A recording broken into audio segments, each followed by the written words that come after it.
मित्रांनो, आपण सत्यम ॲग्रो मध्ये लान्सर कंपनीचा रोटावेटर आणलाय.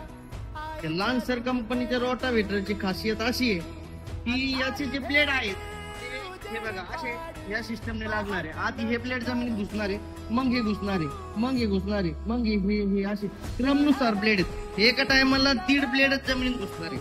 1.5 ब्लेड घुसल्यामुळं काय होतं माहितीये का, हे घुसलं की मग दुसरं, मग तिसरं, हे गिरपेट सारखं काम करणार.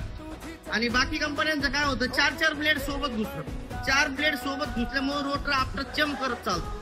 आणि जर तुमचं एका अड्यात घुसत चाललं तर जमीन धरून रोटर चालतो, त्यामुळे तो जम करत नाही, व्हायब्रेशन करत नाही बिलकुल स्वतः. दुसरी एक गोष्ट, हे बघा याला टिपल किती सुंदर दिले, एकदम हेवी टिपेल दिले.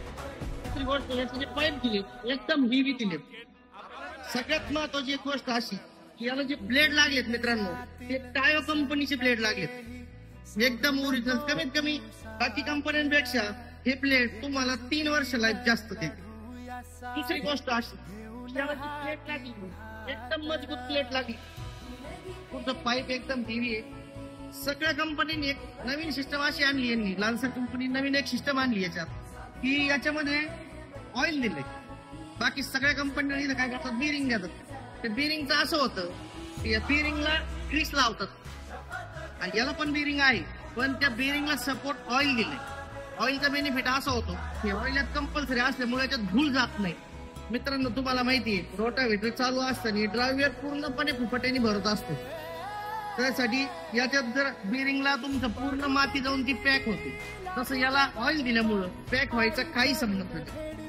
दुसरी गोष्ट, याला जे पाठीमागून हे बघा याची जी प्लेट आहे एकदम प्लेट दिली, एकदम मजबूत मल्टी स्पीड हांडी दिली आहे, मजबूत प्लेट दिली आहे. वरचे जे ते एकदम मजबूत दिले, स्प्रिंग एकदम मजबूत दिल्या. दुसरी गोष्ट, हे बघा हे टायो कंपनीचं ब्लेड आहे, हे बघा टायोचं हे दिलंय त्याला. हे बाकी दुसऱ्या कंपनीचं, अदर कंपनीचं हे बघा, एका खाल्ल्यानंतर याला नॉर्मली काहीच नाही झालं. याला बघा खाच पडली, याला काहीच झालेलं नाही, तसं याला खाच पडली. हे टायोचं ब्लेडचं वैशिष्ट्य आहे, एकदम स्टँडर्ड आहे. जो पाहिजे तो आपल्याकडे 4 फुटी पण अवेलेबल आहे, आपल्याकडे त्याच्यामध्ये 5 फुटी पण अवेलेबल आहे, 3 फुटी पण अवेलेबल आहे. जो पाहिजे तो रोटावेटर भेटेल. दुसरी गोष्ट, आपल्या रोटावेटरवरती सबसिडी पण आहे.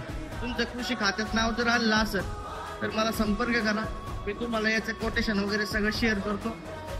जय हिंद.